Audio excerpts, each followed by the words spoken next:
What happens when the DM doesn't approve of your gender?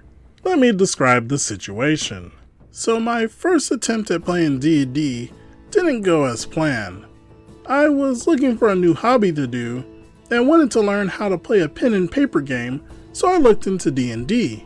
Excited by a local posting I saw for a group that was accepting new players, I was hesitant, but I worked up the courage to go. I am very shy and introverted, so meeting new people or going to new places isn't easy for me, so it took a lot to convince myself to go. When I got there, the DM was excited to meet me and told me I looked very pretty in my pictures. This, of course, should have been my first red flag, but I just accepted the compliment.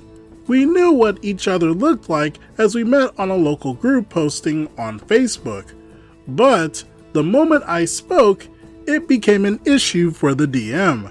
He asked me, "What's wrong with your voice? It doesn't match your looks. Are you really a girl, or are you just pretending to be one?" This made me very uncomfortable. Not to throw any agenda in anyone's face, but I am a trans woman, and a very passable one at that. I told him that yes, I am a girl, and that I am indeed trans. He then replies in a slightly passive-aggressive manner, "Why didn't you mention this before?" I tell him I'm just here to play and learn a game, and that I didn't think it was something that had to be mentioned. He grunts, and we then proceed to go to the table and make our characters. I was going to roll a female paladin with blue eyes, red hair, and a two-handed sword wearing plate armor with steel graves, but my gender apparently was an issue to the DM from the moment I started playing. I had an idea that he had it out for me, and right I was. The DM told me, "You have to roll a male character." I looked at him in confusion, and so did one other person, in which I responded with, "Why?" He started lying, saying, "Well, paladins are typically male only. Women are not allowed to be paladins." To which the dude across the table rolled his eyes and said, "That's not true. Nothing in D&D is gender locked." I should have noticed this red flag, but keep in mind, I'm mainly there to learn how to play D&D.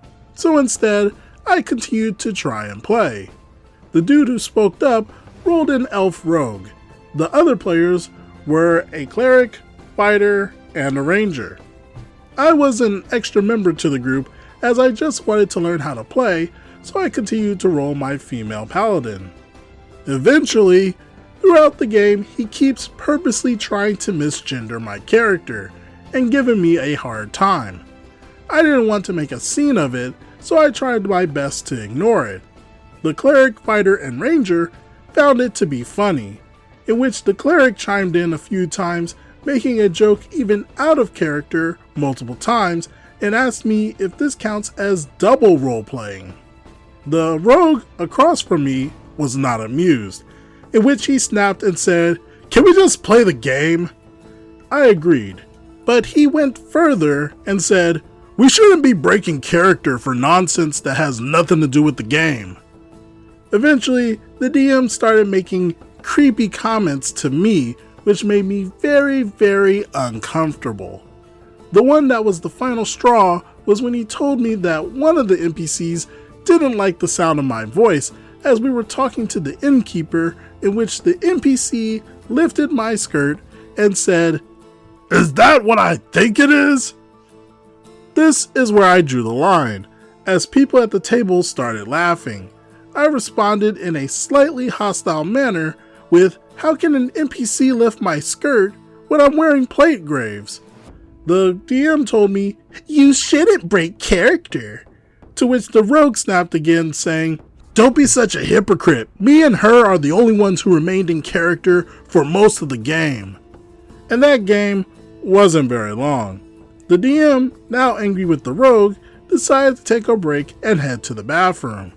I told him I was going to get a snack from my car, but I ended up leaving that night without saying a word and blocked everyone.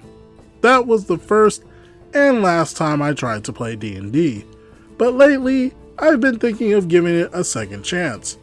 I know leaving a game like that is wrong, and normally I'm a very patient person, but I really couldn't take much more before I would have ended up crying.